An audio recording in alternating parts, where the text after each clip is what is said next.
দাকব উপজেলার বটবনিয়া এলাকায় জোয়ারের পানির তোড়ে বাঁধ ভেঙে 5টি গ্রাম প্লাবিত হয়েছে।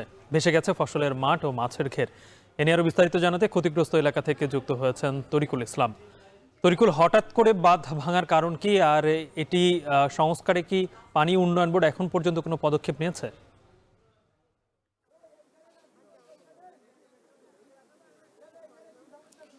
গালিব, আসলে বাঁধ ভাঙার কারণ হচ্ছে নাজুক বাঁধ। এখানে এই নাজুক বাঁধের কারণে বাঁধটি আসলে পানির চাপটা নিতে পারেনি স্বাভাবিকের থেকে।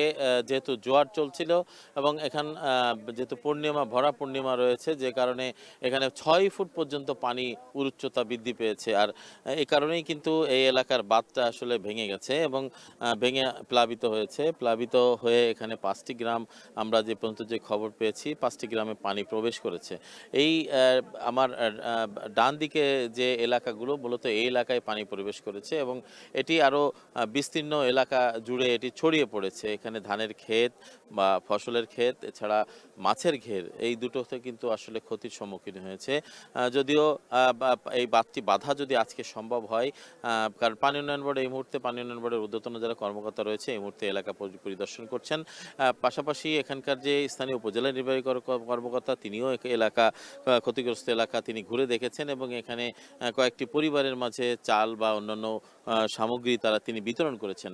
এবং আমরা যে বিষয়টি এখানে জানতে পেরেছি, যে এখানকার যে ঘেরগুলো রয়েছে, মূলত সেই ঘেরের মাছ, এটি কিন্তু যখন প্লাবিত হয়েছে তখন মাছটি কিন্তু ঘের থেকে তলিয়ে গেছে এবং বিভিন্ন জায়গায় মানুষ কিন্তু এখন এই মাছটা ধরছে এবং এখান থেকে নদীতেও অনেক মাছ চলে গেছে। যে কারণে যারা মাছ চাষিরা ছিলেন, বিশেষ করে ঘেরের বাগদা, গলদা এবং সাদা প্রজাতির যে মাছগুলো রয়েছে, তারা কিন্তু আসলে চরম হতাশায় পড়েছেন, কারণ এই মাছগুলো কিন্তু ফিরে পাওয়া যাবে না। যদিও ফসলের ক্ষতি কিছুটা কাটিয়ে ওঠা সম্ভব বলে তারা মনে করছেন। পাশাপাশি এই এলাকা একটু বলে রাখি যে এখানে 31 পোল্ডারের অন্তর্গত দাকপের এই এলাকাটি, এখানে 50 কিলোমিটার প্রায় বেড়িবাঁধ রয়েছে।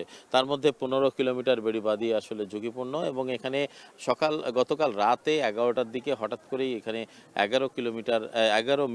250 মিটার যে এলাকা রয়েছে, এই এলাকার বাঁধটি আসলে এখানে ধসে পড়ে এবং ধসে এখানে পানিতে প্লাবিত হয় এবং এখানকার স্থানীয় অনেক মানুষই এখানে ঘুমিয়েছিলেন। এই ঘুমের মধ্যে তারা উঠে দেখেন যে তাদের সমস্ত কিছু পানিতে প্লাবিত হয়েছে। তবে এখন ভাটা চলছে, যে কারণে পানিও নেমে গেছে, কিন্তু পানির বিস্তৃতি কিন্তু এখন অন্যান্য গ্রামে এবং গ্রামের যে ফসলি জমি রয়েছে সেখানে কিন্তু প্রবেশ করছে এবং মানুষ কিন্তু এখনো পর্যন্ত নিরাপদে তারা ঘরে যেতে তারা সাহস পাচ্ছে না। যদিও পানি উন্নয়ন বোর্ডের পক্ষ থেকে আমরা এখনো কোনো সেরকম আশ্বাস পাইনি, তবে তারা কাজ করছে এবং এখানে টিউব বসানো হয়েছে, জিও ব্যাগ বসানো হচ্ছে এবং এটি যাতে কিভাবে আজকে রাতের মধ্যে এটি বাঁধা যায় এবং ভাটা থাকা অবস্থায় বাঁধা যায়, সেটি তারা চেষ্টা করছেন এবং এটি আমরা এখন এই মুহূর্তে দেখতে পাচ্ছি।